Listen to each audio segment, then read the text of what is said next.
The following committee meeting held during the COVID-19 emergency declaration will be conducted as a virtual meeting in accordance with Ohio's open meeting laws as amended by Sub-House Bill 197.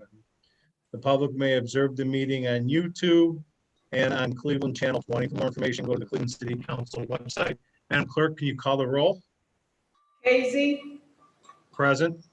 Bishop, Hairston, McCormick, Here. Polinsik, Santana, Slythe. Mr. Chairman, you have a quorum. All right, thank you. And I believe we are joined today. Is Director Davis on the call?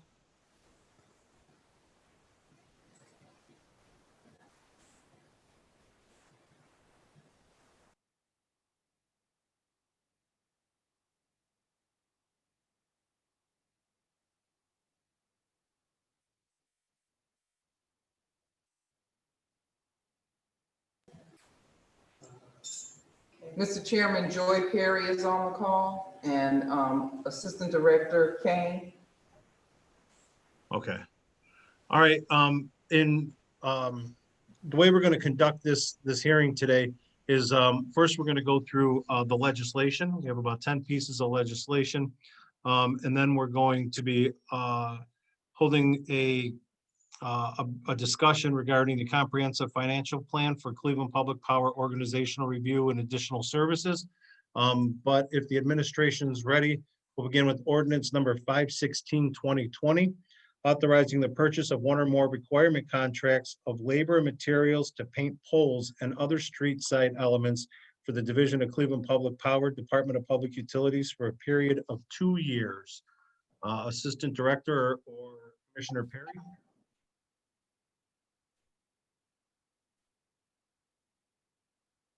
Assistant Director. Oh, I can take it. Sorry, I was trying to unmute. Through the chairman to the committee, thank you. And briefly, this is a recurring 2-year contract to paint poles. Current contract expires in November. Unfortunately, this was one of the services that did take a downturn for the last couple of months, and we're currently at about $70,000 having been expended under the current contract. But we do anticipate, and the commissioner and I are working closely to get them out there. This is, again, primarily for those metal poles that are so dramatically affected by street salt around its base. We try to get out there and do the best we can with this vendor who has been with us. They were the previous awardee, also Perez Painting on West 57th Street, but we're asking for the council's approval to continue with our pole painting procedure. All right. Assistant Director, do you know about how many poles a year you guys paint? Commissioner, you have any idea how many, if I could? No, I don't have that number right now. I will find out. But just a slight correction, we're actually about $16,000 left remaining on this contract. Okay. All right. Any questions? Councilman Slythe. Just quickly, thank you, Mr. Chair. I just take this opportunity. I had spoken with someone at CPP a few months ago about getting some poles painted on Aerospace Parkway. And I just wanted to bring it up because it's kind of the corner of the city. A lot of people don't realize that's still Cleveland, so people don't drive past it. But if it's possible either in this contract to get these rusty poles painted or make sure they're queued up for the next one, I really appreciate it. It's a bit of an eyesore on the far southwest side. To the chair, to the councilman, could we please have the name of that street again, please? Aerospace Parkway, Commissioner, next to the IX Center. Any other questions on 516? Councilman Polinsik.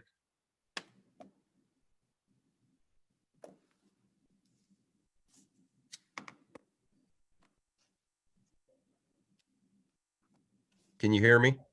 Yes. Okay, thank you, Mr. Chairman, honorable colleague.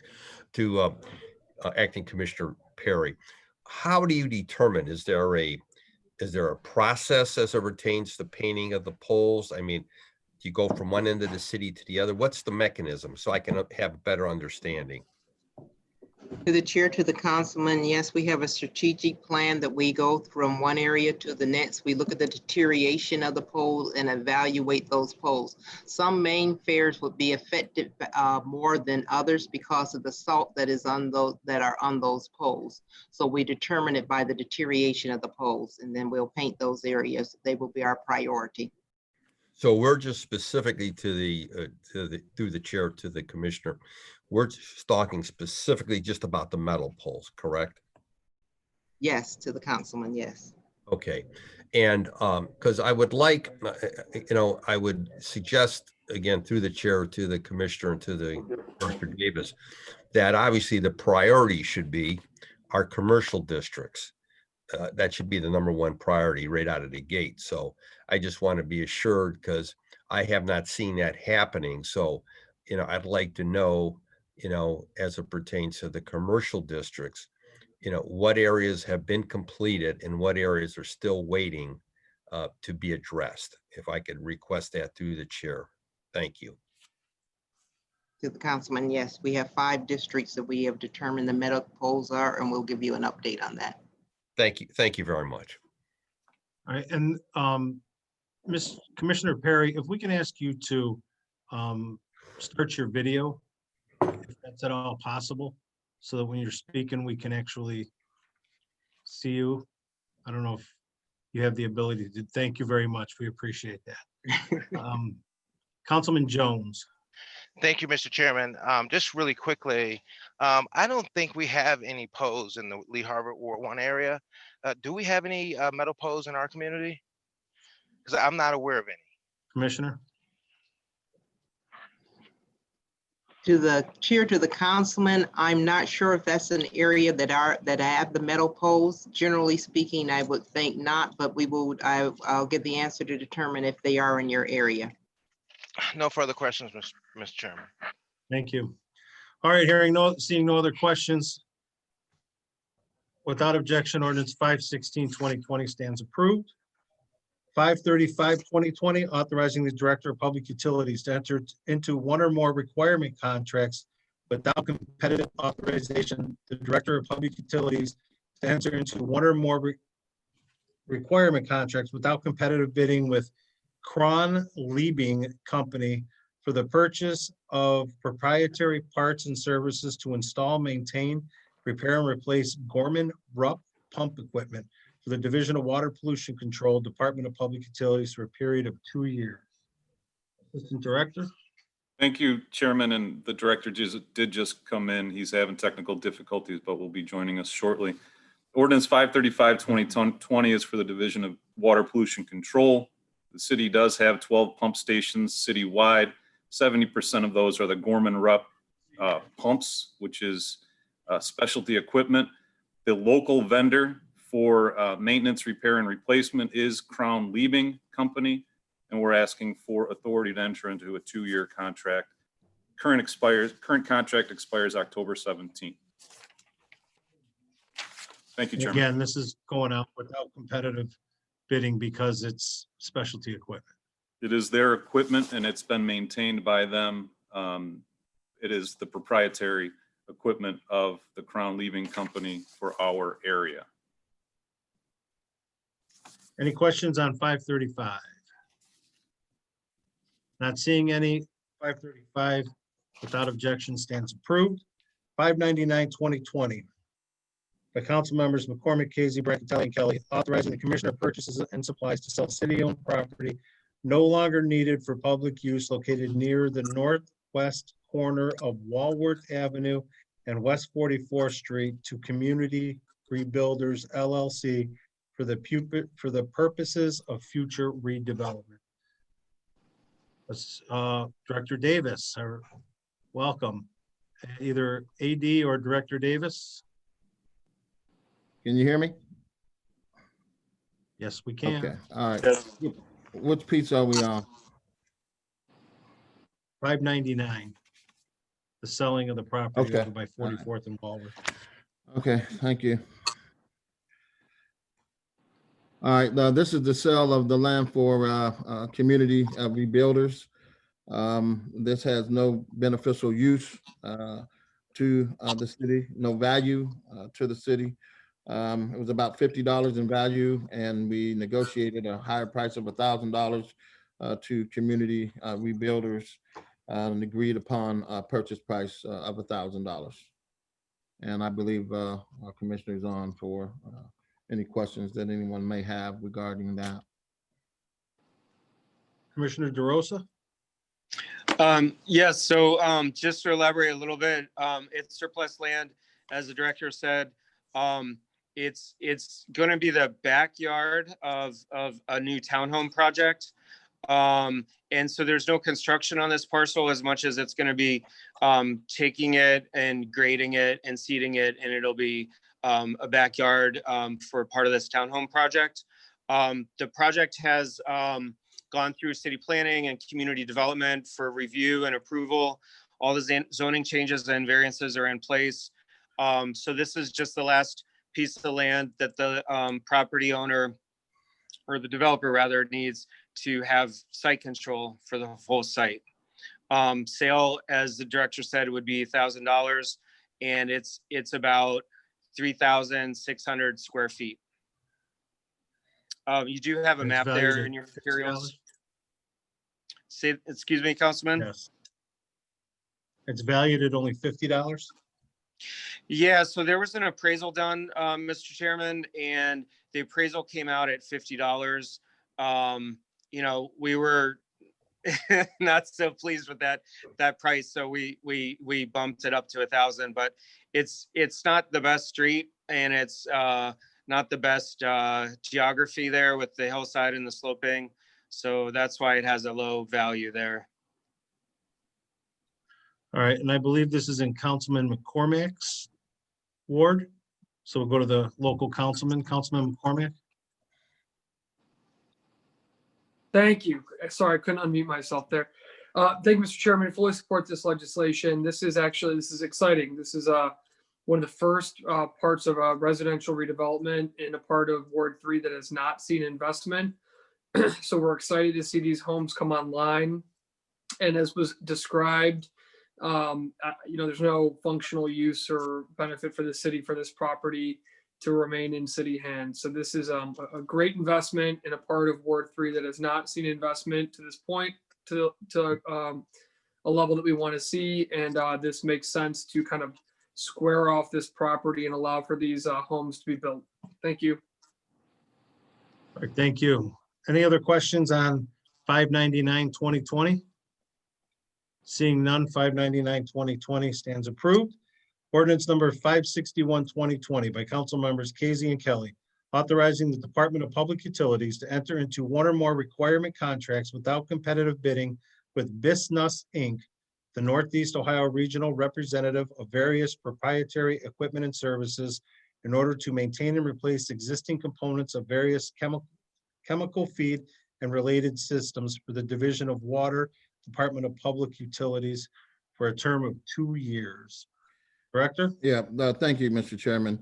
Business has been around for a very, very long time and has proprietary equipment. Business is the sole representative and supplier of this particular equipment, which is not limited to chemical feeders and other equipment as well. And this would be a direct requirement contract with business to continue to provide the proprietary equipment and services. All right, and Director, if you could kind of break it down into simple terms, what exactly the various chemical feeds and related systems do for the Division of Water? I'll yield to the commissioner, but I'm sure we got line slackers and every piece of equipment that you can imagine. Commissioner?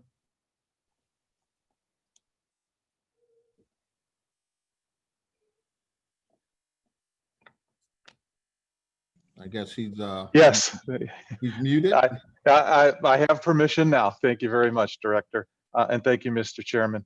Yes, as the Director indicated, we have all sorts of chemical feed equipment there. We have carbon, we have alum, potassium permanganate, chlorine. All of these chemical feed systems to a large extent are supplied by manufacturers that business represents. Lots of valves, lots of specialty valves, control valves, regulators, the fine valves that are on the pumps and controls, etc. Pumps, sensors, scales, a lot of scales that go with the chemical feed systems. All these materials, you see probably about 15 companies that manufacturers that business represents here locally that do all those things. All right, and then to the commissioner, the current contract expires in February of 2021. Yes, I believe that's correct. That's correct, Mr. Chairman. And then the last contract was for also for 1.2 million for 2 years. That's correct. 600,000 year one and year two. Yes. But I also see in 2014 and in 2018, the awarded amounts were a lot less to NISBUS. In 2014, when that contract expired, it was 164. And then in 2018, that contract was 275. So why the sudden increase from 2018? Mr. Chairman, I would say a couple things. One, if you look at the expended to date on the current contract, that's now up to almost $600,000. We're getting to the point now where we are post plant enhancement program, where we had invested $650 million into the plant. A lot of that equipment is starting to age a little bit. A few years ago, it was younger. It was brand new to a large extent. Now, as they start to age a little bit, we're getting more into a maintenance mode with a lot of this equipment. And this is more of a natural number, I would say, Mr. Chairman, for longer term, for maintaining these things. And what we want to do is maintain them properly, so and not get to a run to failure type mode, where you let things decay to such a point that you're forced to do major capital improvements, as opposed to keeping them up as we go. And then Commissioner, do you know when these parts, or around about when these parts were put in place? How old are they? Yeah, so the plant enhancement program, to a large extent, concluded about 5 years ago, Mr. Chairman, and it had been 10 years previous to that we were really in the heavy mode of plant enhancement. So a lot of this equipment is now in the 10 to 15 years of age, and it's starting, some of it is starting to get closer to its end of useful life. And could some of this this contract here go toward replacement and not just maintenance of it? Yes, that is some of what it is. If there's a chemical feed pump, for example, 12, 15 years old, that just isn't working so well anymore, these contracts will allow to swap out a piece of hardware like that. Okay. Any questions on 651-2020? Seeing none, 651-2020 stands approved. Thank you, Mr. Chairman. You're welcome. 657-2020 by Council Members Casey and Kelly, authorizing the Director of Public Utilities to enter into one or more contracts with OPEX Corporation for professional services necessary to provide hardware and software support and maintenance, including on-call maintenance for mail extractors, scanners, and ID assist towers, and to pay annual license fees on covered equipment for the Division of Fiscal Control, Department of Public Utilities, for a period of 2 years. Director? Yeah, thank you. Isn't this the service? This is the service contract for the billing process machines? Yeah. Is that what that is? Okay. That's correct. OPEX Corporation is authorized, again, so provider of maintaining the OPEX equipment. There are authorized dealers available to provide the service maintenance due to the proprietary diagnostics of the software, covering various patents and copyright. So again, this is similar to business. They are a sole source provider. That's the equipment that we have. And this is basically a one-stop processing on site for customer support and working relationship. We have a really good working relationship with OPEC, and BankTech will assure efficiencies and accurate application of payments and the integrity of the system. again, this is a sole propriety direct award. And then Assistant Director, I believe this is the legislation that we went and saw the room where all the billing process is done. That's correct, Chairman, to the That's- committee. The OPEX machines are located here at 1201 Lakeside. That it's, for those who've never seen that, that was a pretty impressive thing to see exactly how all the mail gets opened, processed, and ran through the machine. So any questions on 657-2020? Seeing none, 657-2020 stands approved. 660-2020 by council members Casey and Kelly, authorizing the purchase of one or more requirement contracts of labor and materials necessary to maintain control systems of the SCADA and PCCS systems for the various divisions of the Department of Public Utilities, and authorizing the Director of Public Utilities to enter into one or more requirement contracts without competitive bidding for the various companies to provide critical proprietary components of the SCADA and PCCS equipment for the divisions of Water and Cleveland Public Power, Department of Public Utilities, for a period of 2 years. Director. Thank you, Mr. Chairman. Again, this is a purchase of specialized equipment and supplies, tools and software and computer equipment, training and labor to maintain these components. The SCADA system is somewhat of an automatic system. It is supervisory control and data acquisition. And that's what it does. And it gives us the signals and be able to operate. And this direct requirement contract will employ, maintain replacement components, manufacturing of the technology, HOC equipment, and so forth. Again, a lot of direct awards, but this is a proprietary and critical piece of technology for CPP as well as Cleveland Water. Director, for those who don't understand, can you explain the SCADA and PCCS systems? I will yield to the commissioner. Yes, thank you, Mr. Chairman. Yes, thank you. So the Division of Water fundamentally has two main control systems. At the water treatment plants, we have PCCS, plant control, computerized control systems. And at each one of the plants, computers monitor and control up to 20,000 different items: pressures, temperatures, feed rates, concentrations, measures and controls all of those things. Plants were automated as part of the plant enhancement program in that 10 to 15 year window, where we did not have that before.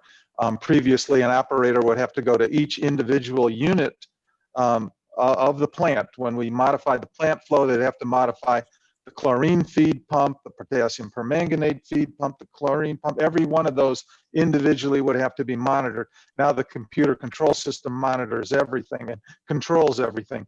They just simply modify the flow rate through the plant. For example, saying, I want to go from 50 to 60 MGD, all the chemical feed systems automatically adjust and pace with the flow rate through the plant itself.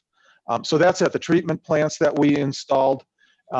In the secondary system from our Parma Control Center, we monitor all of the secondary booster pump stations, the elevated water towers and tanks, and some control valves. That's the HSQ, or that's the SCADA system, the legacy SCADA system that we have there. So it's kind of a terminology thing where we have the two systems and refer to both of them in this ordinance. But fundamentally, both are control systems that we use to control the water system. And that's both SCADA and PCCS? Yes, SCADA again for the secondary sites, PCCS at the treatment plants. All right, any questions on 660-2020? All right, seeing none, 660 stands approved. Thank you, Mr. Chairman. You're welcome. 662-2020, authorizing the purchase of one or more requirement contracts for underwater diving, inspection, cleaning, debris removal, and occasional minor repair for the Division of Water, Department of Public Utilities for a period of up to 2 years. These are our underwater guys who go and clean things out, correct, Director? That is correct, Mr. Chairman.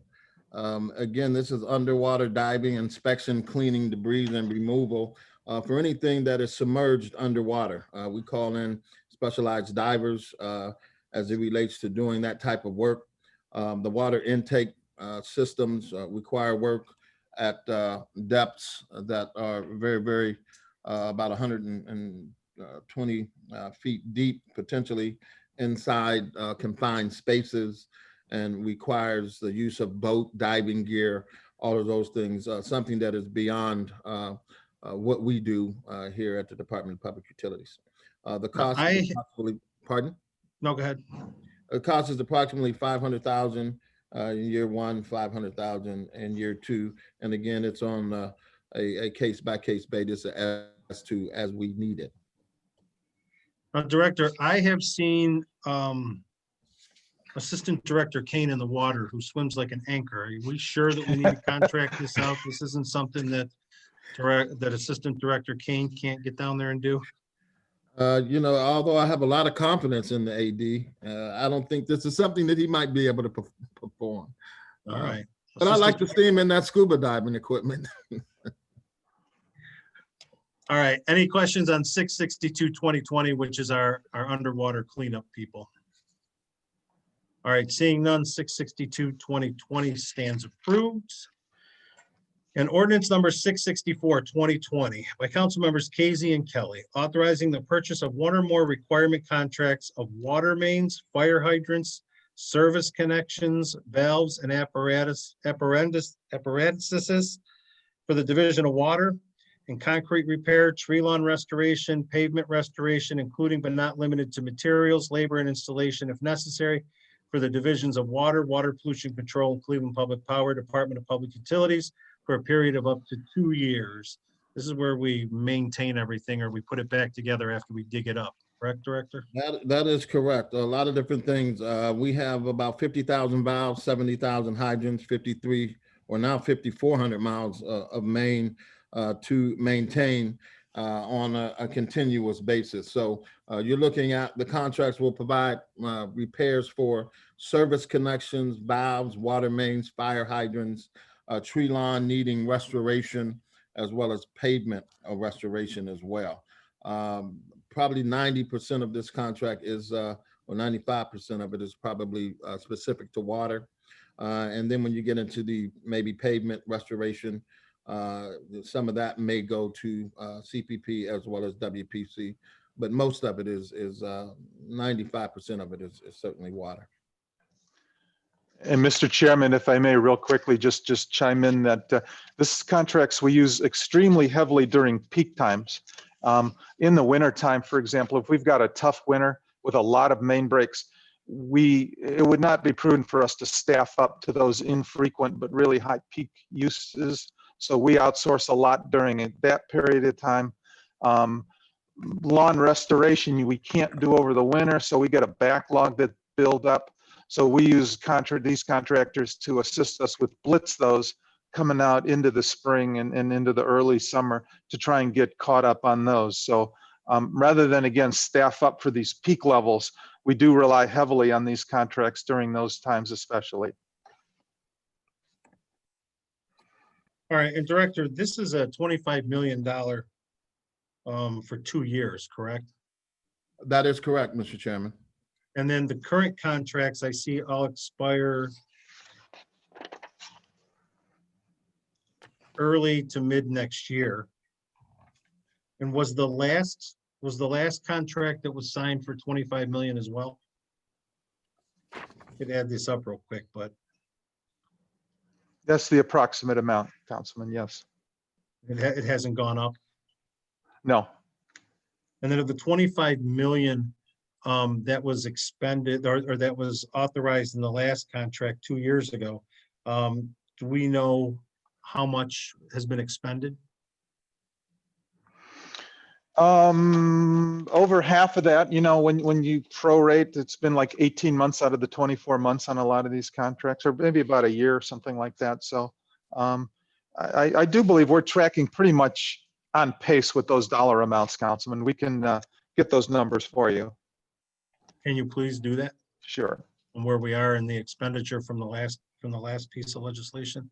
Yes. Any questions on 664-2020, Councilman Polensek? Hang on, Mike.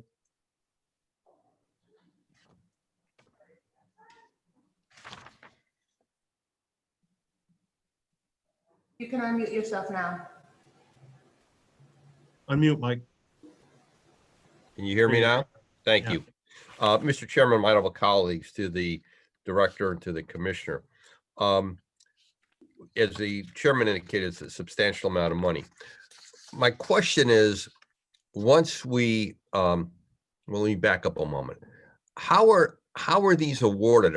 Is a given contractor given a region or portion of the system? How do you determine who does what? So, Mr. Chairman, yes, the Cleveland water area, service area is broken up into 4 regions.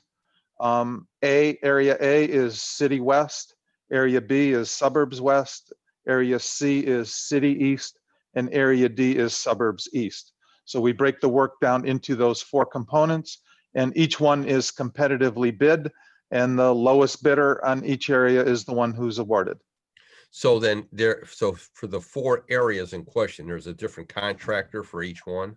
Well, recent history shows that that typically a contractor oftentimes wins more than one area. So Nochi and Terrace, in the most recent contracts, Terrace has the 2 west side ones, and Nochi has the 2 east side ones, if memory serves. Okay, and then outside of the city of Cleveland, what's the process there, Mr. Chairman, to the commissioner? Again, it's the same. Okay, City East, City West, Suburbs East, Suburbs West comprise the 4 regions that we put out to bid. so then so Nochi and Terrace would have the entire Cleveland water system. Yes, between those 2, so to date, correct. Okay, so then my question is, once you award a site or a specific location address for them to work on, then who goes out there to guarantee or to look at the work that is completed? We have inspectors, Councilman. We have CWD staff who are inspectors. They work out of our Parma control facility, but they are inspecting these jobs that Terrace and Nochi perform. Okay, so then if a job is unsatisfactory, then that inspector is going to notify them to go back out and complete or do whatever needs to be done. Yeah, as a matter of fact, we leverage our new CityWorks work order system. The contractor puts his information in there, and he may contend that a work is completed, but our inspector needs to close out that work order. He needs to inspect it and consider it closed before it's eligible even to be paid. Okay, I just want to make sure, because I had a problem on my own street, and I want to appreciate the commissioner's help in getting it rectified up the street from me. I just want to make sure, you know how I feel about fit and finish, about Yes. when we do a job or we award a contract. Again, we're paying a very good dollar amount for this work, and I want to make sure that the companies that are receiving these contracts, that they understand how important they are, that fit and finish, that they do a job that's neat and done, where once they're done, the council person doesn't have to get a phone call about the condition of someone's tree lawn or property. So I just want to drive that home about fit and finish. Thank you, Mr. Chairman. Thank you. And Commissioner, Terrace and Nochi, but does Cook Paving, do they have our whole area? I see that they have the restoration contract. Yeah, Cook Paving is yes, the one that does all of the repaving. that is correct, Councilman. So the Nochi and Terrace repair the hardware. They replace the water mains, the connections, the hydrants. They do the physical piping work. We put out a separate contract for paving assistance.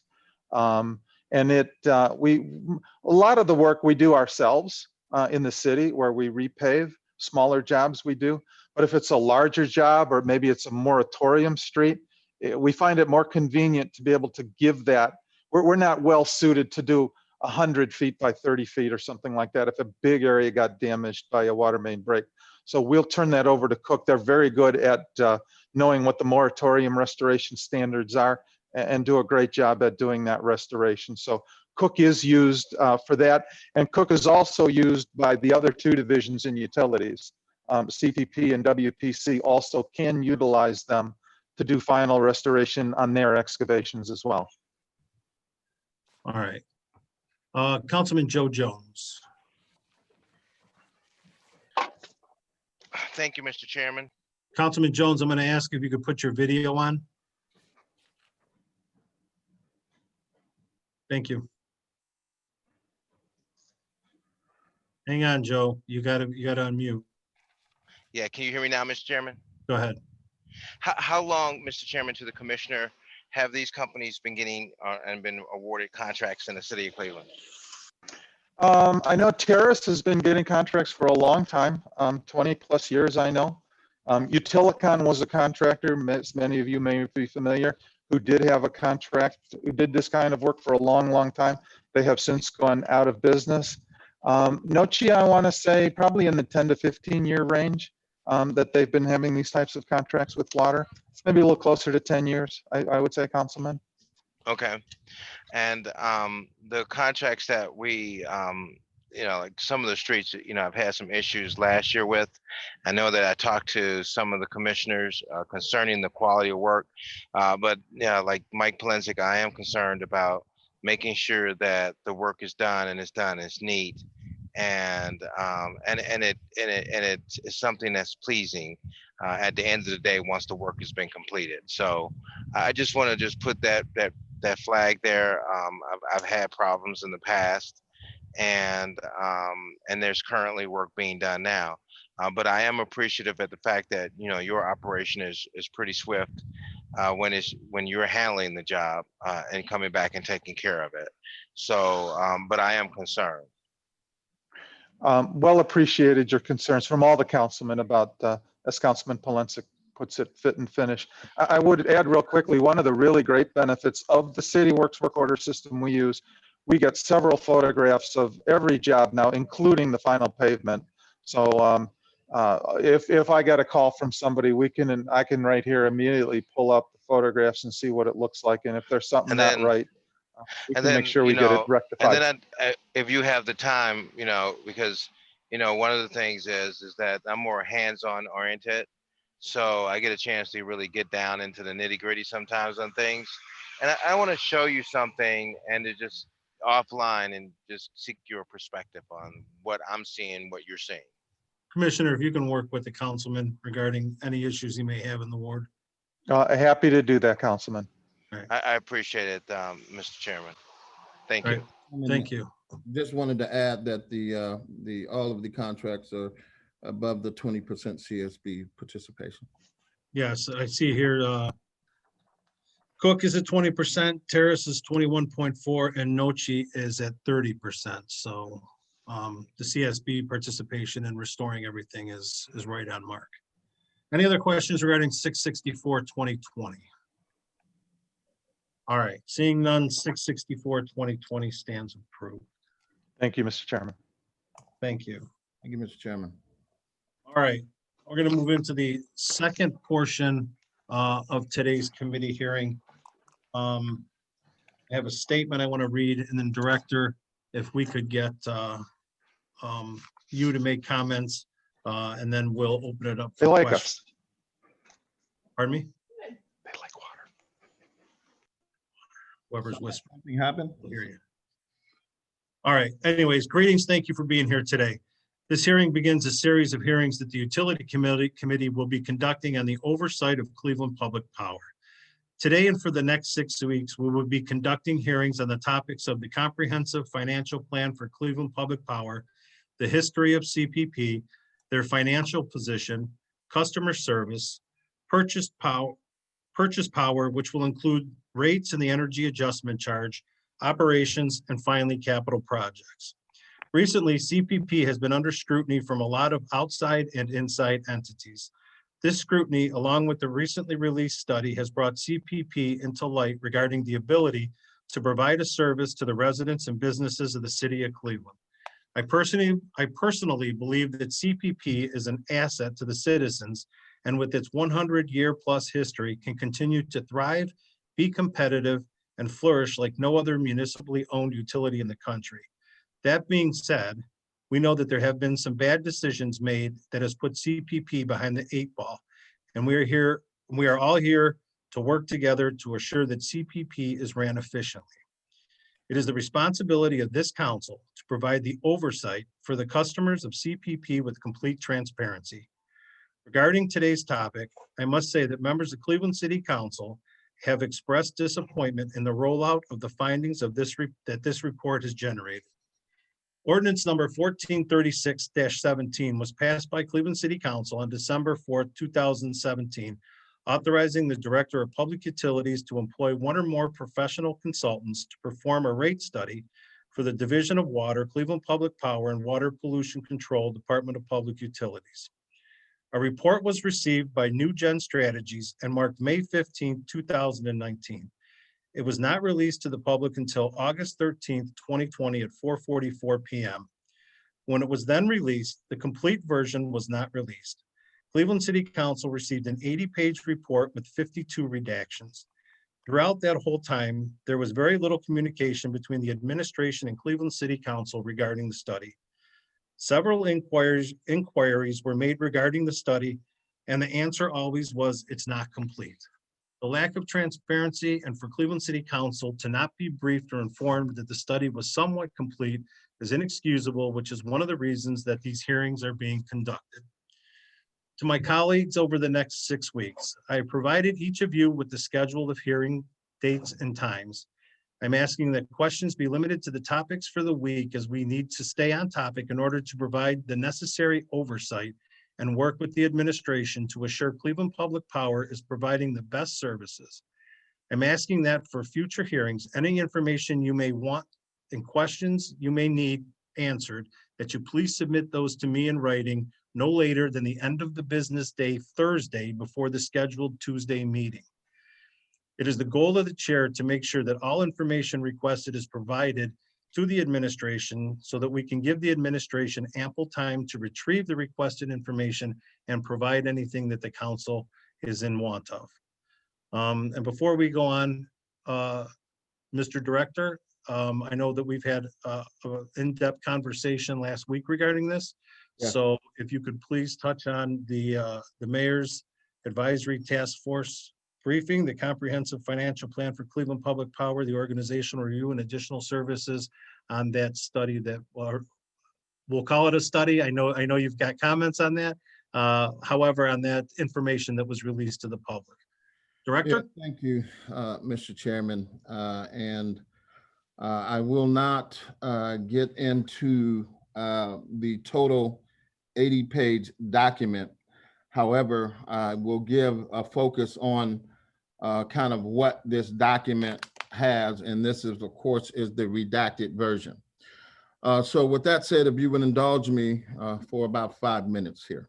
Sure, go ahead. This report was an independent review and assessment done by our consultants, independent of the department and or division, so that we were able to get any type of judgments in terms of having CPP be a part of it.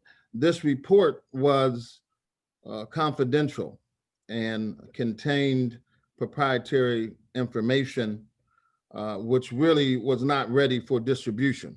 However, this is where we are today. Just so I'm clear, CPP is at a crossroad.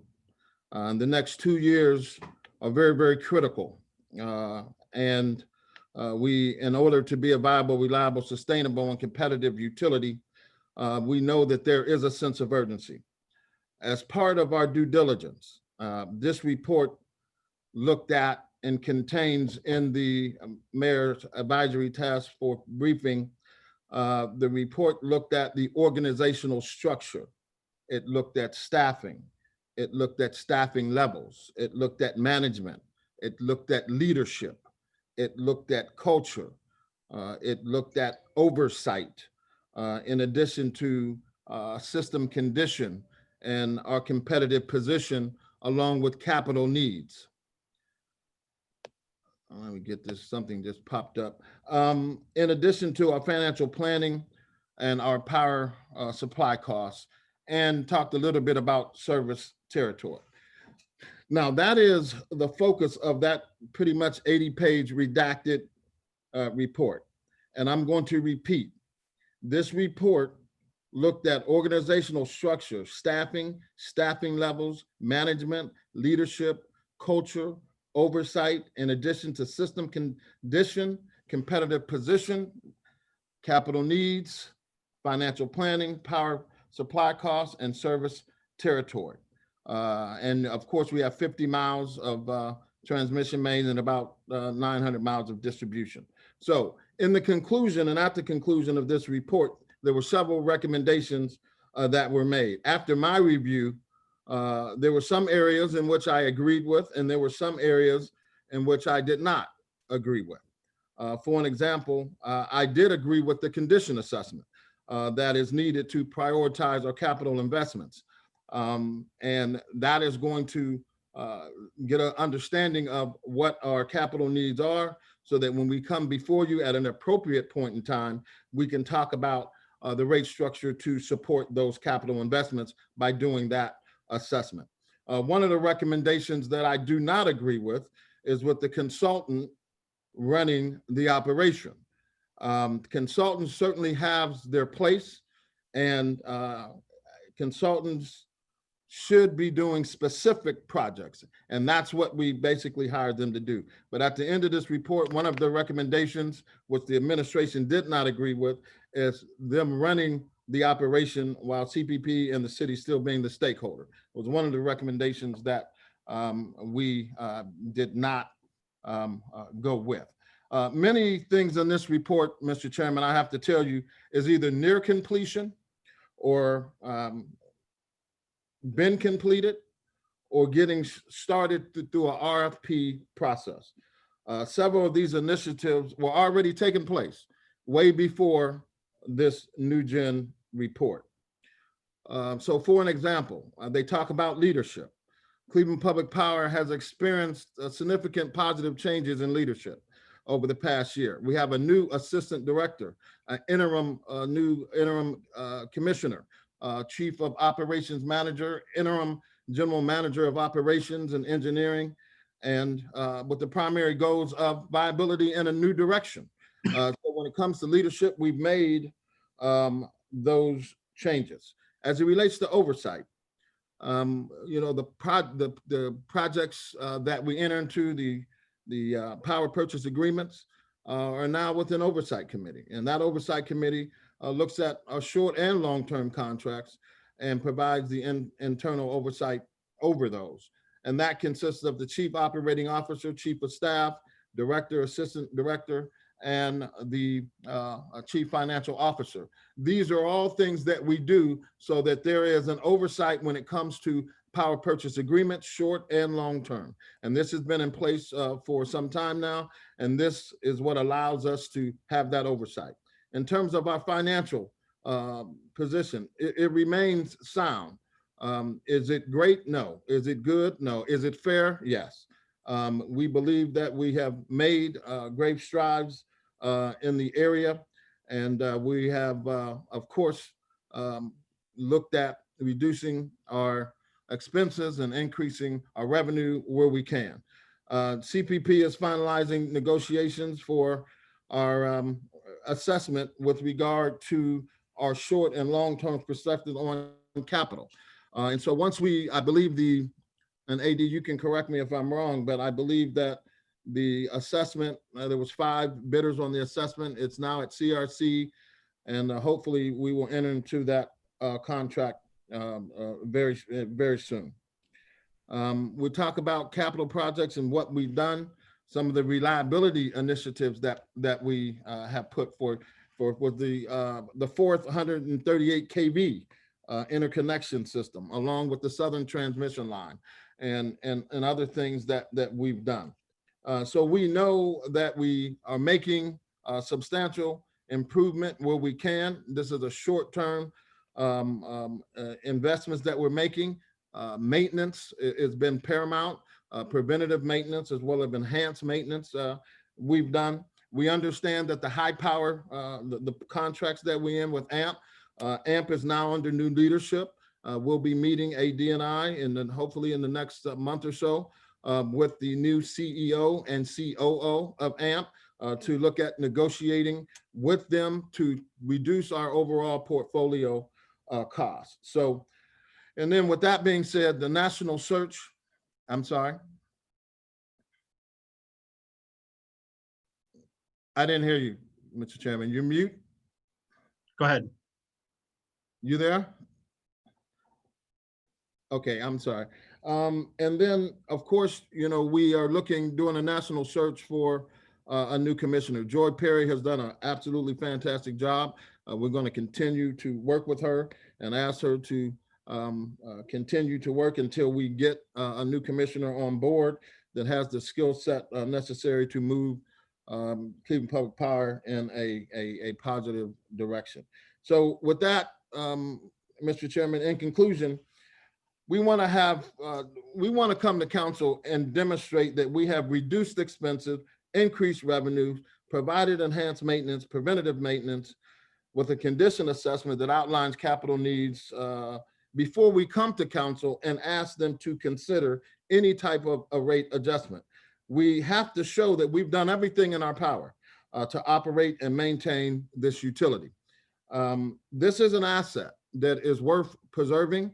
We are here to work with you on this initiative, but I can guarantee you, as Director of Public Utilities, we have been making a lot of these improvements and initiatives way prior to this study or I would say briefing document that it's come out. And so with that, that's kind of my high level overview of what's in the report and some of the things that we've done in terms of making progress and improvements.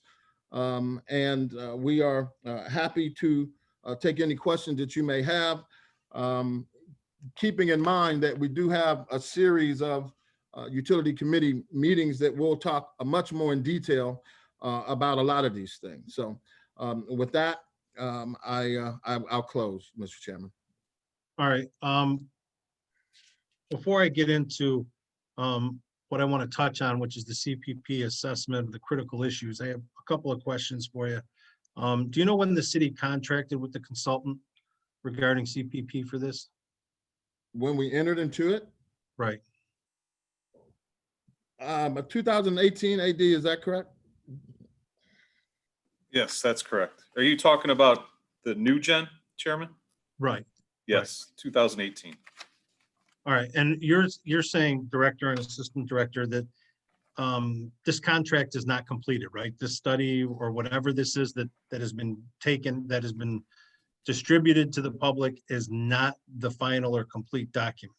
That is absolutely correct. It is not a final document, nor has it been finalized, nor has it been vetted and or validated at this point. We are currently in the process of doing that. Do you have any idea when this will be completed? When, well, I can tell you that before we come back to council, and we'll be working on this, and like I said, what I've outlined here is what we'll continue to do. But in terms of, you know, we have to get the condition assessment done, and then we outline our capital priorities, then we'll come back to council. But all these other things that we're talking about in terms of additional services are things that we're going to be working on and continue to work on through the next year, 2 years, or however long. Leadership is key, and we understand that. Director, okay, you said the conditions assessment. Is the conditions assessment part of what the city of Cleveland is paying for to have Next Gen complete their no, it study, is whatever? This is a separate RFP that went out, and I'll yield to AD because him and I believe Frank B were handled most of that.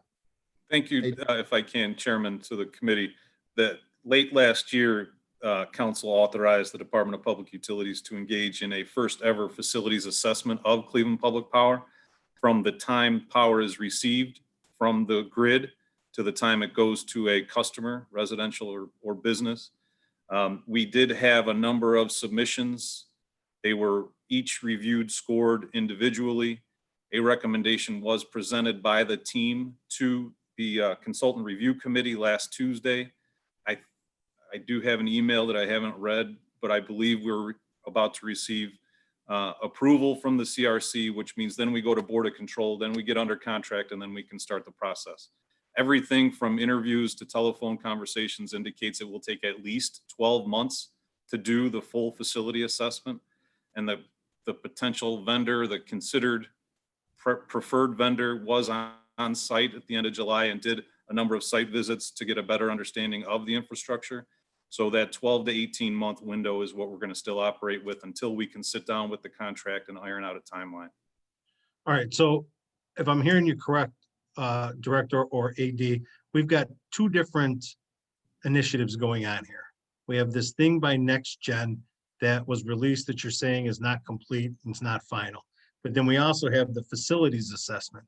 And you guys appear to be leaning more toward weighing heavily on the facilities assessment rather than the Next Gen, I don't know what to call it, study that was released, information that was released. Is that correct? Yeah, I mean, the briefing, sorry, Director. Go ahead, AD. The briefing that was released, obviously the numbers were not, the administration wasn't confident in the numbers by way of short-term, long-term capital needs. Those numbers, those hard numbers from a 2-year, 5-year immediate need will be baked into the rate study, draft rate study, to give us true numbers, true vetted, validated numbers for then presentation to council. So the facilities assessment needs to be done in order to come up with a rate study. That's correct. Okay. That is correct. And these are two different contracts that we're talking about, just so that everybody is clear. Correct. Yes, two different contracts. All right, and so we don't know when the Next Gen contract will be complete because you need the facilities assessment to be done prior so that the Next Gen can be completed, which is the Next Gen is supposed to be a rate study. New Gen is. Or New Gen, I'm sorry. That's for quite all right. New Gen is obviously, again, we're looking at every single possible thing that we can before we come. So the priority is both. The priority is to take some of the recommendations that were made in this New Gen report and implement some of those, which some have already been implemented and completed. And so that's going to be ongoing no matter what. And in terms of us coming before council, asking council to consider any type of a rate adjustment, we want to make sure that everything lines up. We have done everything that we possibly can. And then once we do the facilities assessment or the system assessment and look at where we're vulnerable and prioritize these things, then we can come up with a true number. And that true number is going to be our capital investment. And that capital investment will be driven by now what rate structure needs to be in place to support that that investment after the 12 months is done. So we're focused on both simultaneously, if you will. Okay. And do you know how much do you remember the facilities assessment? How much was allocated for that assessment, how dollars wise? ED, do you remember? I remember that when council considered it, it was in a ballpark of $2 million. We haven't finalized the contract yet, but hopefully within the next 30 days, we will have at least the name of the consultant approved, gone through all of the processes, and an idea of how much it will cost. All right. And we do believe it'll be less than 2 million. Hopeful. Director, do you know how much was allocated for this information, that the study that was released, the Next Gen?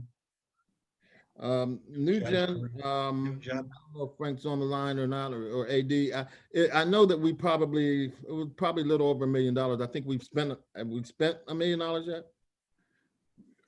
I believe so, Director. And the primary concern, while it is on hold, is that we have enough money remaining in the contract to finish it once we have the data from the facility assessment. And that has been determined to be accurate. Okay, so just to kind of cap an overview, New Gen cannot be completed until the facilities assessment is done. And we're looking at the facilities assessment not to be completed for at least up to a year. That's correct. That's correct. Okay, I'm just trying to put it down so that everybody understands where we're going. There will be no ask for a rate study. I mean, no ask for a rate increase, even if we need one, because we may go through all of this stuff and go through restructuring and realize that we may not need an increase, right? I don't want to hold anybody's feet to the fire there, but there's a possibility that that could, with restructuring and doing this and doing that, that we may not need an increase. But however, we're looking at least 2022 before we at least are going to start talking about that, or even getting close to an ask. I'm not gonna say emphatically that there can't be an ask, but what I will say is that while this assessment is going on, we are looking at prioritizing this capital. If something says that this is a vulnerable, you're vulnerable here, and we need to do something now, then that may happen. And so I don't want to say there's no chance, but depending on what we find, which we know that a lot of the infrastructure is aging. We do know that. We know that some of the equipment has reached its useful life. We do know that. But where we're most vulnerable, that would possibly prohibit us from providing the services to our customers, and they find that out, and we need to do something, we may be looking at something sooner. We don't know. But our plan is to get the condition assessment completed before we come back to council. But we don't know what we're going to find once we get out there and actually do a deep dive into our system and our facilities, so that we can do this assessment and do it correctly and holistically. Well, you can say that, Director, but I can tell you, as slow as things move, there ain't nobody getting an ask for a very long time. All right. I mean, knowing that we still have to get this whole facilities assessment done, that's going to take quite a while. And one of the concerns and a lot of the phone calls that I've received are, there's a rumor out there that CPP is raising their rates. And I can, emphatically say, as I'm sitting here right now, that rates will not increase at all in 2020 or 2021. Just because we won't have enough information to even consider it. I say so. I have no comment to that. Okay. I just, You've been clear. I mean, okay. So if we could just, with this, I just want to go over there's 5 critical issues. If I could just get you guys to just briefly touch on them real quick. And number 1 was poorly vetted decision-making results in costly investments and non-competitive You on a electric. certain page, Mr. Chairman? Yeah, I'm on page 29. And a lot of this has redacted information in it. Yeah. Okay. Go ahead, I'm with you. Yeah, I just want you to touch on, these are issues that have come up, right? So if we could just briefly speak on their issue number 1, which was poorly vetted decision-making results in costly investments and non-competitive electric rates.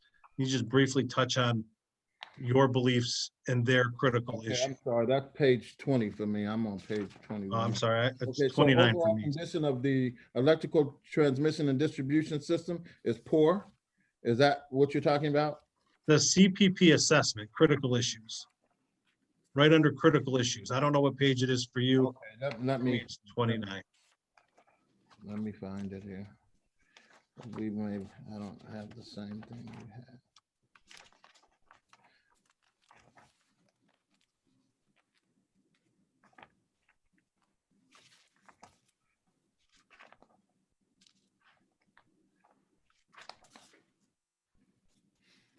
AD, have you found it? Because what page Yeah, is Director, it is page 29, issue number 1, assessment 29 in the, in our document?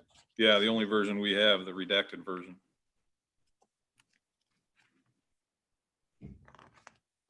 And that speaks directly to AMP and the purchase power contracts, which I know we're going to be discussing in detail, I think in one of the weeks coming up. And then the Southern Transmission Line, which was fully vetted legislation. There was a slight cost overrun because of the Dennison Road Duck Bank. So if that was the poor decision-making, that was beyond the control of the prospectus performed by the engineering firms.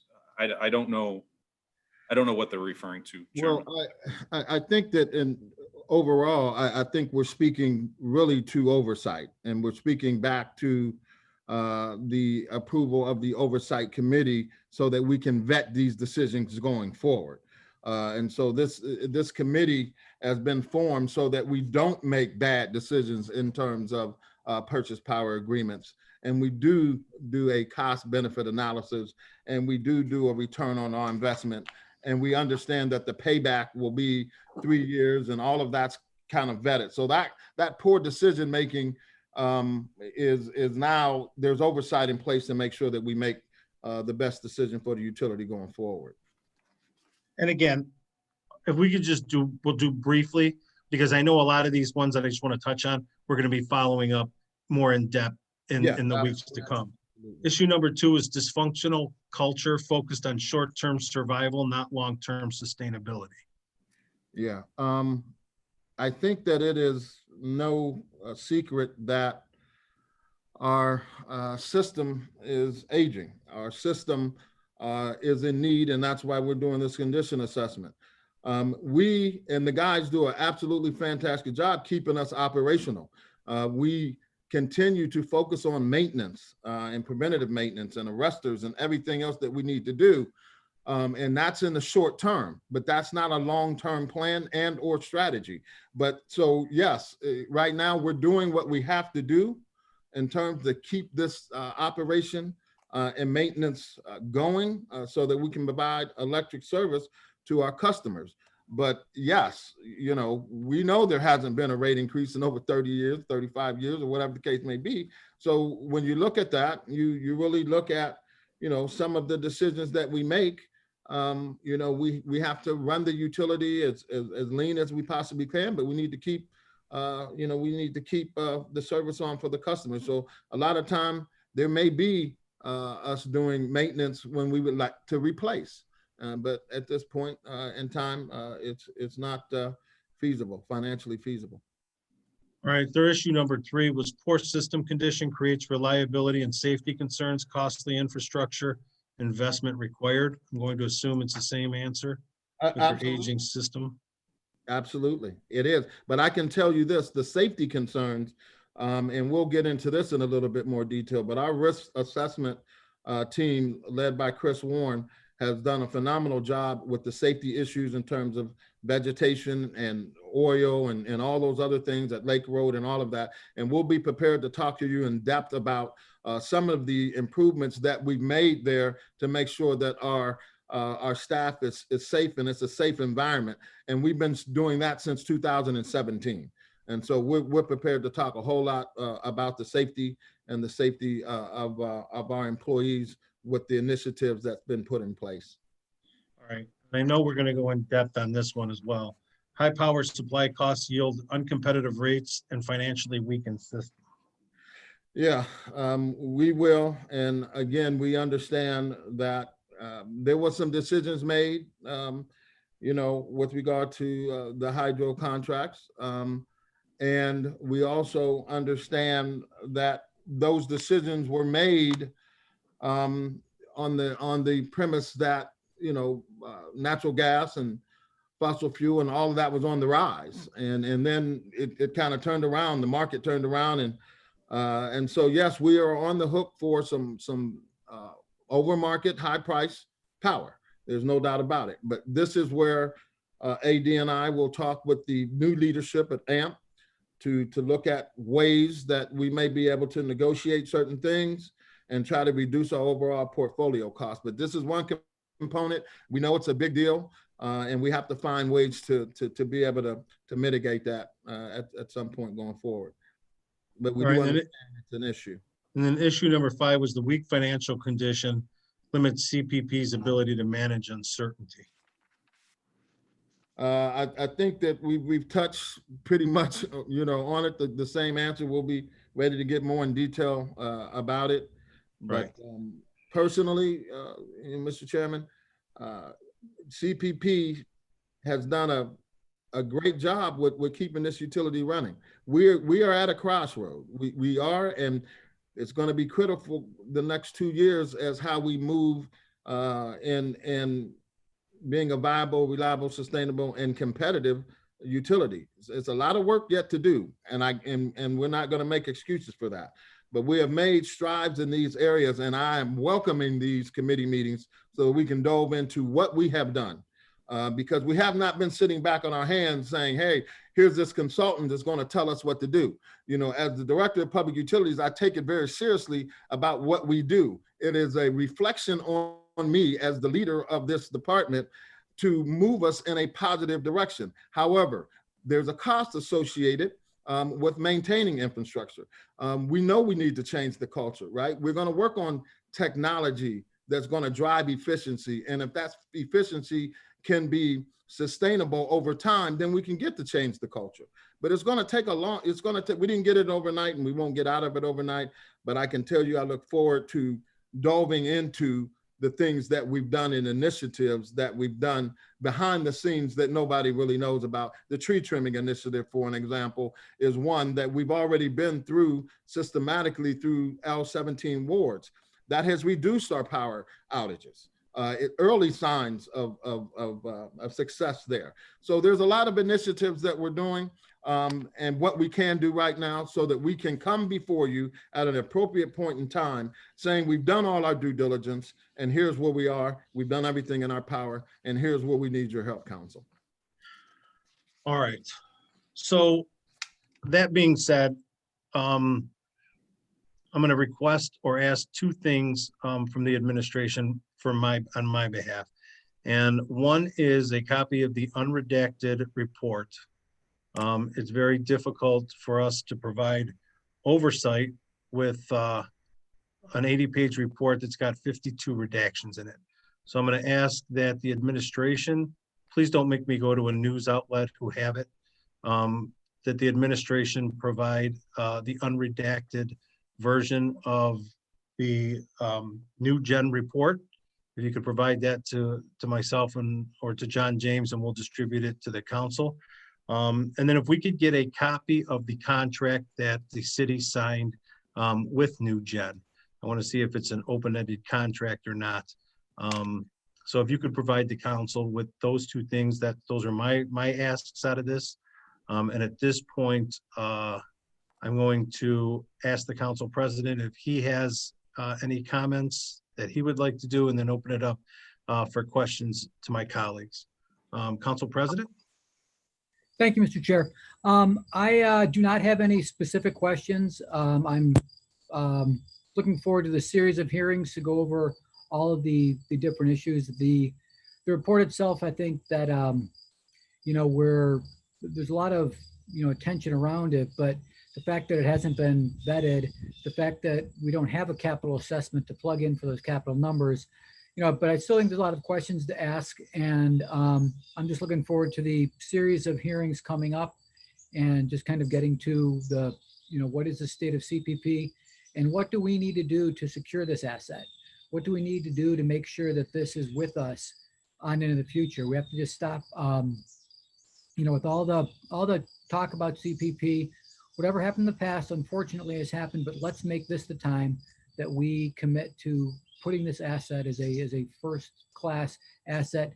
Let's get CPP to the level that the Cleveland Division of Water functions at in terms of operationally and capitally. So thank you for having this hearing and look forward to the series to come. Thank you, Mr. President. Councilman Polensek. Thank you, Mr. Chairman. Can you hear me? Yes, sir. Thank you, Mr. Chairman, my honorable colleagues, and to the administration. I'd like to concur with your opening statement, Mr. Chairman.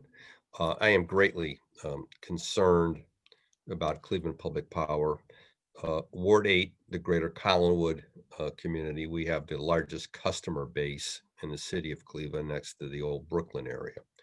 And I'm the only one left in the body who was here for the original battle we had with then CEI, parent company now First Energy, to save Cleveland Public Power. And I walked the streets along with many of my former colleagues to really do what we had to do, the council at that time, to preserve then Muni Light. So I have a vested interest, not only from representation of my constituency and the customer base, but just from the political perspective here, because we're seeing right now in Columbus the efforts of First Energy, their far-reaching tentacles on what they've done in Columbus. And I can attest, and I can tell you without any fear of contradiction, I saw it firsthand in the city of Cleveland 40 years ago when they attempted unfortunately, with some political supporters,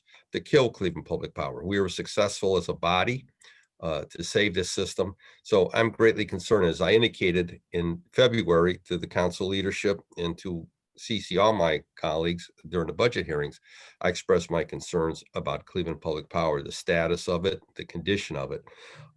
So I want to say to Director Davis, and I've had a good working relationship with him, and I want to say as well, I want to thank Joy Perry and Assistant Commissioner Rich Barton for always their quick response and concerns for our customer base and our issues.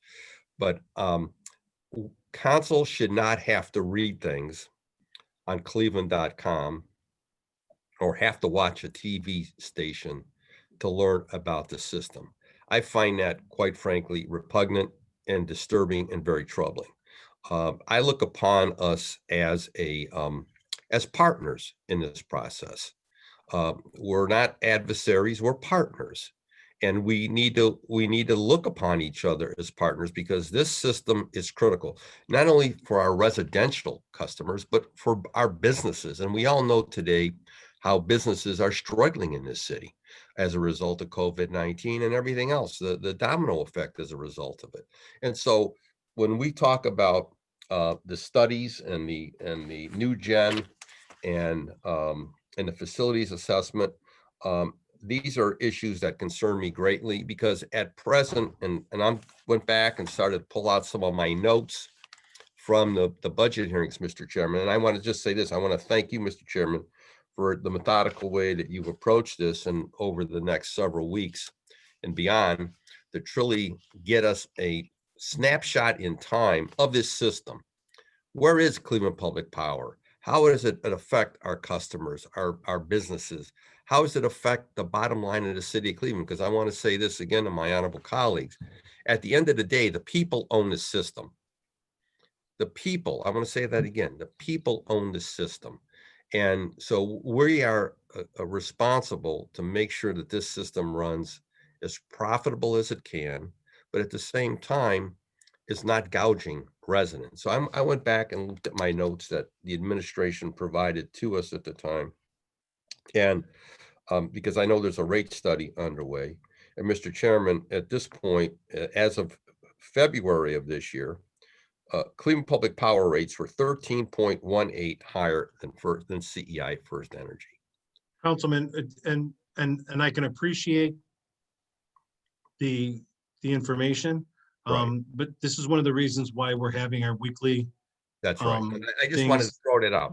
Right. So, and I get, and I understand that, Yeah. but for the purpose of this hearing today, it's just kind of about, powwowing about this information that has come out, Right. which is why we've broken it down into 6 different categories. So getting into rate increases or anything like that. No, I'm not going to get into, Mr. Chairman, and drilling down, but what I'm saying is even rates and everything, we're going to have a whole hearing on just the rates and energy adjustment charge and contracts and everything like that. Okay, but what I want to drive home is how critical this utility is for our residents, our businesses. I look forward to this process of an in-depth review of the system. And what there has to be, Mr. Chairman, is transparency from the administration side, because I believe, as I've said before publicly, I believe the council was given bad information in the past by former leadership of CPP. I believe we've entered into bad purchase power contracts, and I would as well question our partnership with AMP. I don't believe that has benefited our system and our ratepayers. And I think that's something else we need to explore in detail, that relationship. And so, Mr. Chairman, I'm looking forward to this process as it goes on. But council has a legal and fiduciary responsibility here to guarantee that this system stays profitable, but at the same time, does not hose our residents and our businesses. And I want to make that very clear, because I hear this concern weekly about the cost of power. When I looked at my own bill last week, I said, wow, wait a minute here. I want to make sure our folks are being treated fairly and equitably, and we're making the right decisions on their behalf. Thank you, Mr. Chairman. Thank you, Councilman Polensek. Councilman Kevin Bishop. Thank you, Mr. Chairman. Mr. Chairman, can you hear me? Yes, sir. Okay, just for the sake of that, some of my colleagues have said, but I do want to back my colleague Councilman Polensek up with some of the stuff he's expressed, and also I want to back up the council president, and more importantly, I want to thank you, Mr. Chairman, for your tenacity, and I think we're going to have a very, very in-depth and successful drill down in these up and coming hearings on this issue, because it's so important to our city, to our citizens, to our council, to our administration, everybody. So I want to thank you, Mr. Chairman, especially for your tenacity and for your thoroughness in these issues that's so important to our city. But I want to ask the director and CPP and Cleveland Public Power. I have been getting a flood of calls here during the pandemic about CPP and Cleveland Water Department is not answering the phones, and it's so difficult for my residents, and I'm sure it's other council members who have residents sitting on our council, have residents that can't get through to CPP and cannot get through to the water department. And I want to ask, is there some kind of problem with them answering the phones, and what can they do to improve this? And so my residents can get through with some of their issues with the power companies.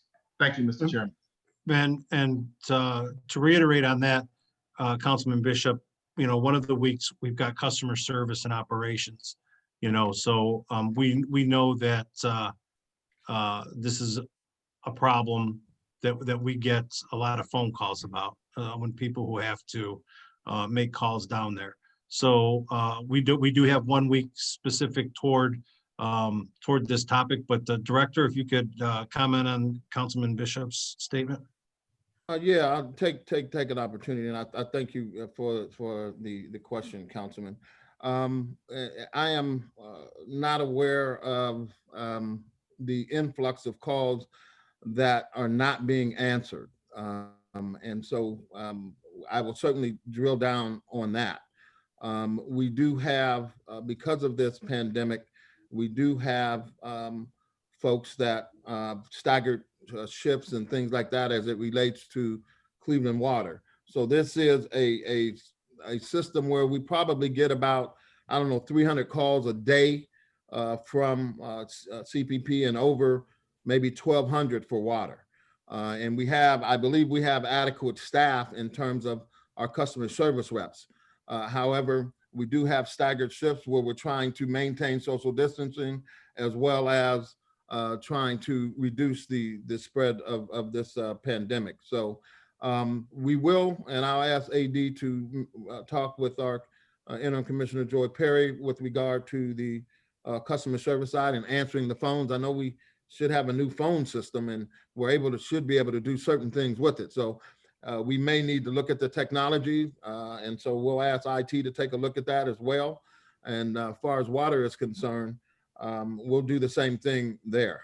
But keeping in mind that we are dealing with this pandemic, and we are trying to reduce this pandemic by staggered shifts and folks working from home and all of those things. So this is a critical and time, and we're doing. Most of the critical employees are coming to work and doing a great job, but we do have some non-essential and essential employees that are been working from home, and we need to figure out once we reopen how we're able to deal with this situation. But we'll certainly take that and look at what we can do to make that better. All right. Thank you, Mr. Chairman. Thank you. Councilman Kerry McCormick. Thank you, Mr. Chairman. First, I want to thank you. I'll pile on a little bit, but this is, I'm really looking forward to this session of hearings, Mr. Chair. And I, again, really want to acknowledge you in this initiative to do a deep dive on Cleveland Public Power and to get to the bottom of some of these really important issues. This is, to me, what leadership looks like, and I appreciate you really taking the dive on here. So, Mr. Chairman, of course, I've got a lot of questions on the specifics of those hearings and issues, and I will hold them until then. But just wanted to make a couple quick comments. First, I appreciate your request for the unredacted version of the study. I think it's important as the oversight body that we receive that. So that was on my list, including, why tactical recommendations were being redacted. So anyways, we need to see that, and I appreciate your request for that. In addition to that, and I'm sure when we get there, we'll get this materials, Mr. Chairman, but things like the AMP contracts, as well as I'd like to see the materials presented to council at the time of that, of the hearings, when those AMP contracts were in place. So appreciate your assistance with those. Mr. Chairman, I also want to concur that I view CPP as an asset. This is something that, moving forward, not only in my mind, should we make sure we get this right when it comes to rates and contracts and, facilities and maintenance and all of that, but truly, CPP should be a star moving the city forward also from a green energy perspective. And so how do we not only get it to where it should be from a sustainability perspective, from a stability perspective, but also how do we move it into the next 100 years with alternative energies that are not only going to provide that sustainability as well as that reliability to customers and to our residents, but also that does so in a way that is fighting climate change and is producing green energy for folks. So I think that's an important element that we need to really encourage in this conversation around how do we build back CPP to a place where it's functioning as a better organization, focusing on green energy. Mr. Chairman, I've had the opportunity to review what I could of this report, the unredacted versions, and quite frankly, this is a scathing report on CPP, from everything from management to facilities to contracts, et cetera. And I think it's important too, as we move forward, we understand, why was it allowed to get this way? I understand that, we want to look forward, and I support that. And, but I do think it's important to understand, as in order to move forward, in order to improve the system, we understand why it was allowed to get like this in the first place. I think that's going to be an important question to ask as we move forward, because again, going through this report that was commissioned by the city, it's pretty scathing. So, that to me is an important question that I think we need to answer, not only about moving forward, but why we're in this situation in the first place, dissecting that, because if we don't understand and dissect that, it's going to be very difficult to move forward. So again, Mr. Chairman, I'm going to have plenty of questions as we move forward. I will hold them for those sessions. But again, thank you really for highlighting this, for holding this up. It's an important asset for our community. We're lucky we're lucky as a city to be in a position where we can, help shape the outcome of this utility. We got to get it right. So appreciate your leadership on this, Mr. Chairman, and I look forward to the conversations in the next coming weeks. So do I. Thank you, Councilman McCormick. Councilman Charles Slife.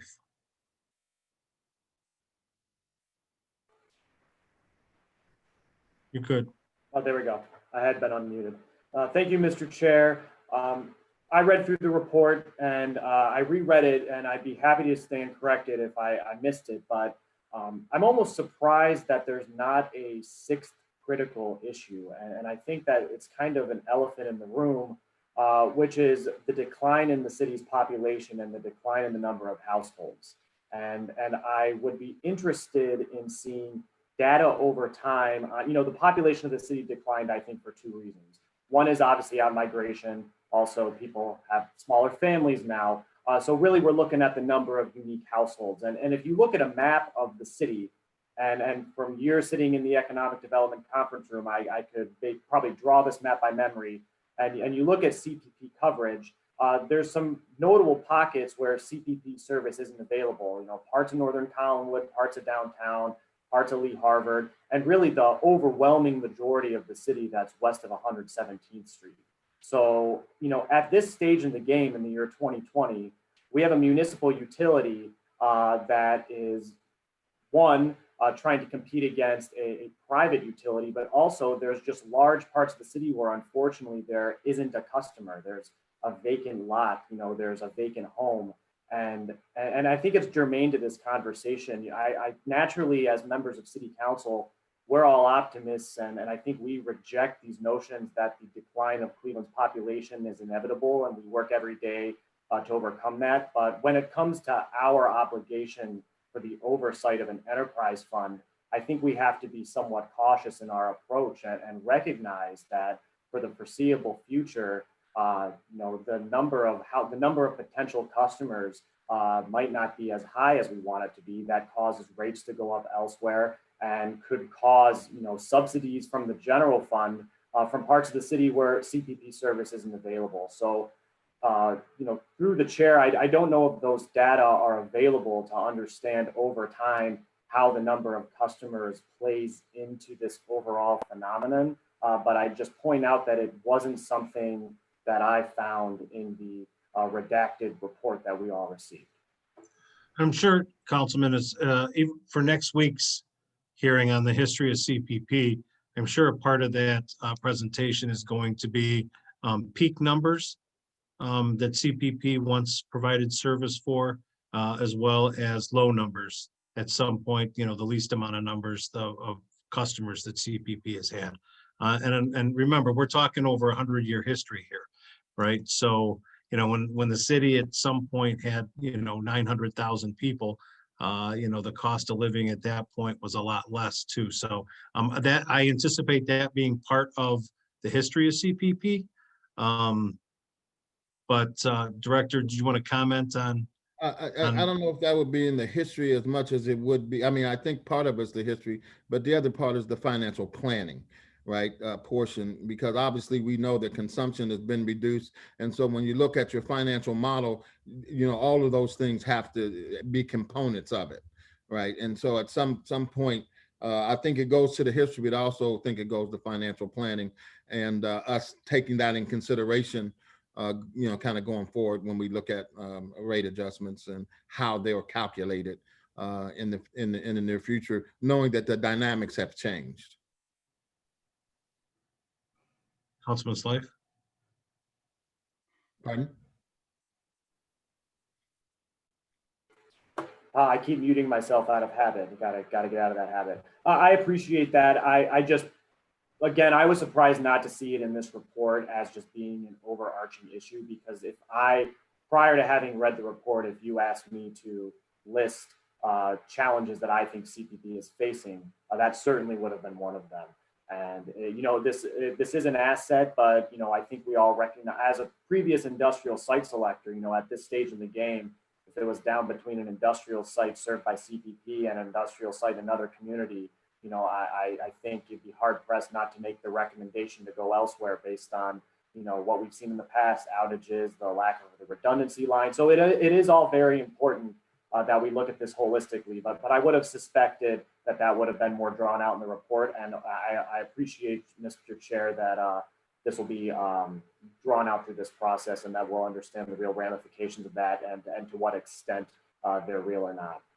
And who knows, Councilman, it may be in the report, it just may have been redacted, right? Good But point. so until we get the unredacted version, we'll see how that is. Yeah, so thank you, Mr. Chair. Chairman, if Thank I you. could just make a Yes, point, sir. it's not in the presentation because this outfit couldn't fix that, right? The objective of this was to get hired by the administration for long-term transition of a public utility. That's You're why. talking new gen, right? Correct. Right. That wouldn't be in this because they wanted to get hired to turn around I don't have the unredacted either, but it wouldn't be in there. But again, it's a sales pitch, so how could they create new customers? Yeah, through the chair, that's fair, I suppose. But as this body is working on oversight, I think it's something we have to keep in the back. Oh, yeah, of our the mind, hearings, knowing it's sure. knowing it's one of the hurdles we have to overcome as the Every city day. that is Right. Tough. Every day. And obviously, expansion could be a part of that, right? And that's, Absolutely. how you get to more customers. Are you good, Councilman Slave? I am. All right, thank you. Councilman Hairston. Thank you, Mr. Chairman. Councilman Slive touched one of my points, as I read the report as well, the redacted version. And that was the first thing that jumped out, having a conversation with a few folks in the office and, population loss or decline plays a pivotal role in a lot of decisions that are made. It plays a pivotal role in just helping to understand why things go up and down as they do. So I appreciate Councilman Slife bringing that point up as well. And thank you, Mr. Chairman, for really laying out over these next few weeks a series of topics, breaking them down individually to keep us all together was good, and I appreciate that. And as Councilman McCormick said, and also asking for that unredacted version of the report, I believe I read it about 4 times. Just keep going back to make sure I didn't miss anything or trying to reread some things that I didn't quite understand initially, but having that unredacted version will very, very be of assistance as we go through this process. Mr. Chairman, I know we'll run out of time pretty soon, but I wanted to say that we owe this to the people of Cleveland, not only the administration, but this council, that we have some answers for them. For all of those who live, work, and play within our city limits, that we can no longer kick this can down the road, but we really must dive into this. And I was excited to get your email a couple of nights ago, just kind of rolling us out a plan of action in a schedule, if you will, of how we will address this. And so I just wanted to again say thank you to you for your leadership on this, and I look forward to the continued conversations around how we will all work together for a better outcome of our public-owned utility. Thank you. Right, I think everybody on this call, and I believe I can speak for city council and in general, and I don't want to put words in the director's mouth, but I'm sure he'll concur, as everybody's here for one goal, right? And that's to make sure that CPP provides the best service at the best rate to the residents and the businesses of the city of Cleveland. It's just, we're going to go about it in a different direction, from this point on, as far as transparency and oversight. Correct, Director? Yes? I concur. Okay, all right. All right, Councilman Joe Jones. Thank you, Mr. Chairman. Certainly, I really appreciate it. I share the same sentiment as my colleagues as relates to having these hearings. And when I have a chance, I've glossed over half of this report, makes me sick. And but before I get to the part where I'm sick in my gut about it, I want to just talk about Margaret Jackson. She is doing a wonderful job. Every time I get on the phone and I need to have an issue resolved or dealt with, She takes care of it for me, and I just want to let the director know that. And I really appreciate Mr. Ferguson, who works for Cleveland Public Power too. He does a fantastic job. And so, gentlemen, as all of you are aware, from the very beginning, I started asking questions about the future of Cleveland Public Power in 2018. Where were we going? Where have we been? What are we doing? How many customers do we have? And do we have an aggressive nature as the mentality running and leading at the top of that utility? And I also suggested at one of our sessions, are we looking at alternative ways and abilities to produce electricity? I concur with my colleague McCormick. I think he eloquently, Mr. Chairman, stated all of the concerns that I have. I don't think that I could state them any more eloquent than what he has stated, but I am concerned about how we move forward. And so I just want to put this out there. If we're going to be moving forward to try to work and be partners with transforming Cleveland Public Power, then we have to be open and honest. It's the first step. And I've asked a question back in 2018, I still don't have the answer to. And so I'm going to ask for that one simple request, Mr. Chairman, and if the director could put it in writing, that'd be great. And then we'll deal with all the rest of this. But I done went through 24 pages already of this report, and like my colleagues, I see all of this redaction, and from just gleaming some of the report, it makes me sick to my stomach because it's saying that the operation has been poorly operated. Councilman, what's your question from 2018? You haven't gotten an answer from. Yeah, if you would allow me, Mr. Chairman, because I still have 15 minutes. Is that correct? Yeah. You Okay, have so about then 11. I'll get to my question, Mr. Chairman, if you don't mind. Go ahead. Thank you, Mr. Chairman. So, when I'm looking at these redactions, and the whole point is, and I don't want you to be frustrated, Mr. Chairman, you look frustrated. I'm not frustrated. I'm trying to deal with an issue and get granular here. And when I asked the director or anybody in the administration, what is the adjustment fee? And can you let me know so that I can let my citizens know what the adjustment fee is? Mr. Chairman, I got an adjustment fee. I'm a proud, happy customer of Cleveland Public Power. And when I signed on to Cleveland Public Power at that time, they had the better rates. Now I have an adjustment fee of almost close to $200.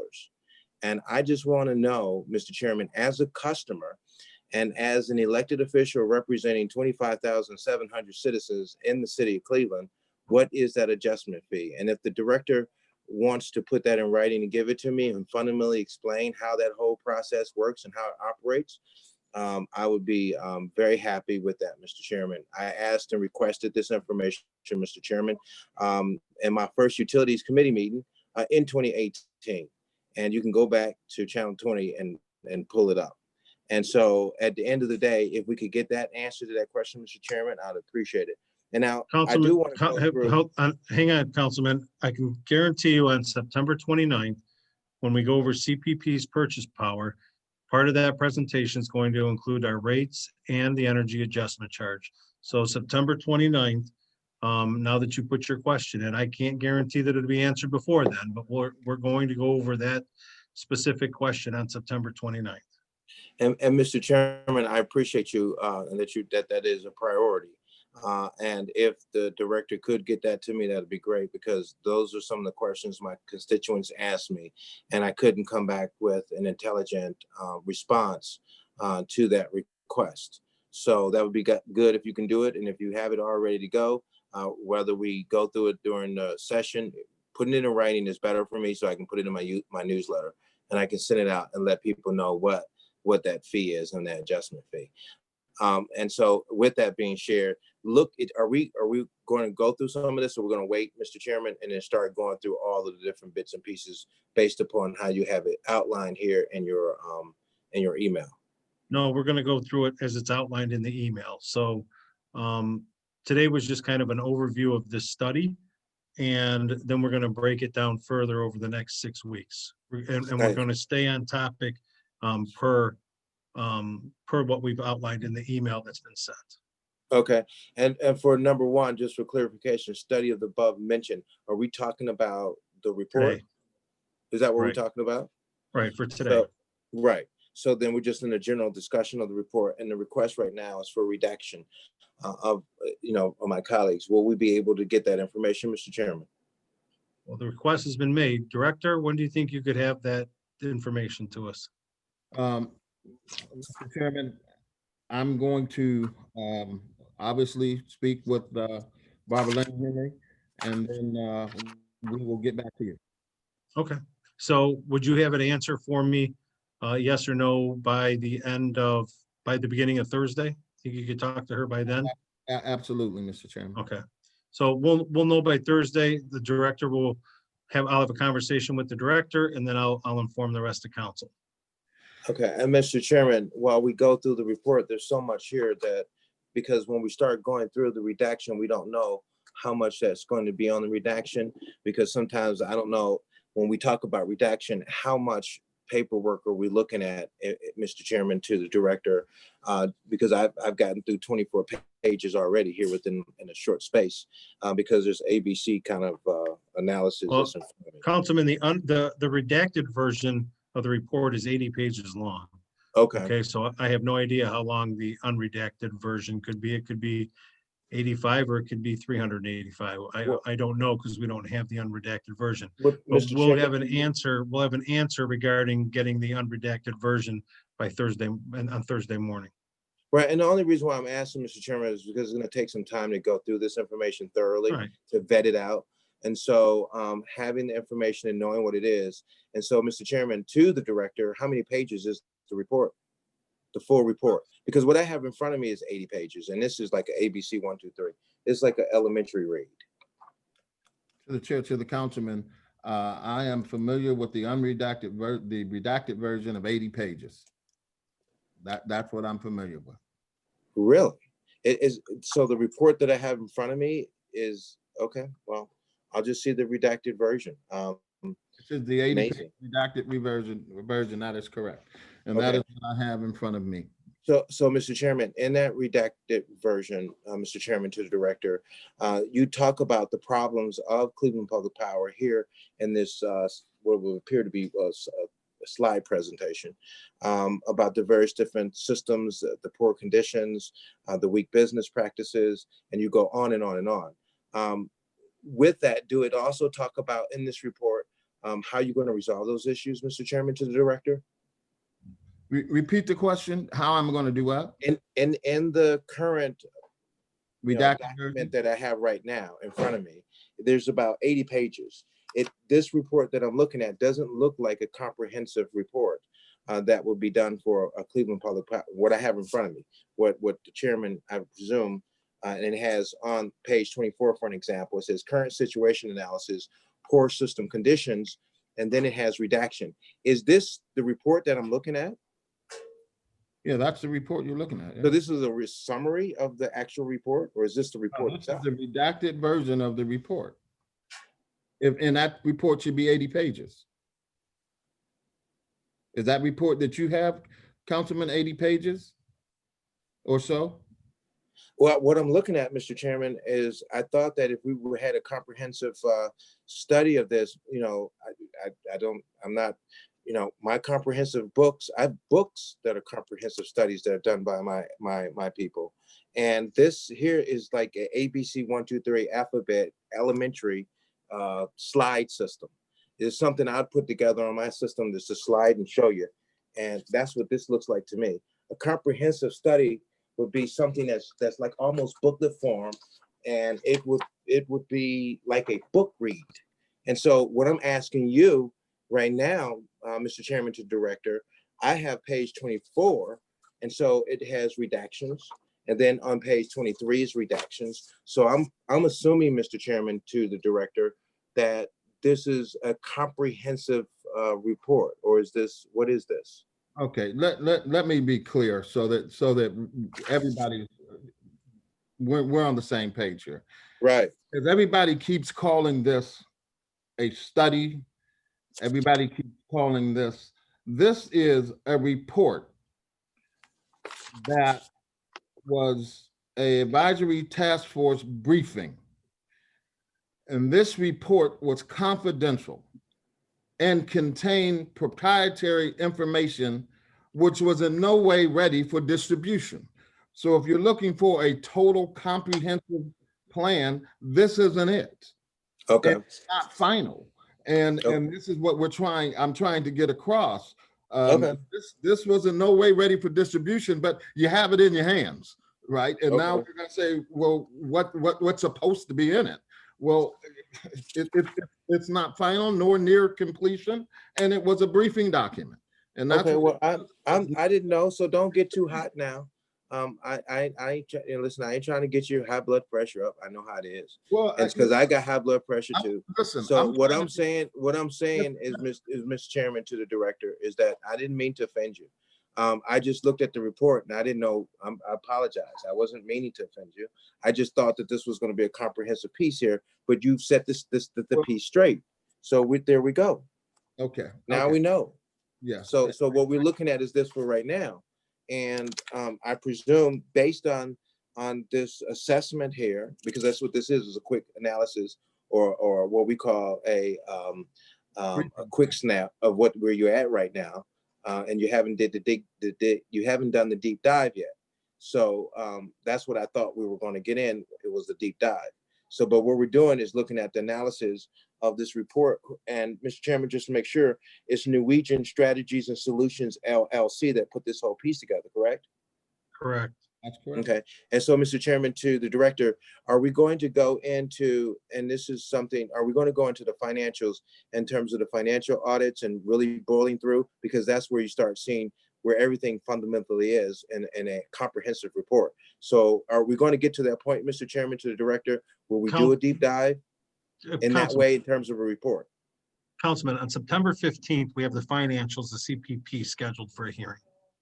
Right. So then the question is, will we have the time to be able to do that deep dive? And will we have all that information? Because I'm quite sure it's a lot of it. So, Councilman, so you have until September 15th, right, which is a Tuesday. Mm-hmm. You can do your deep dive all the way up until the Thursday before that Tuesday, which will be, if you want any information. Hang on.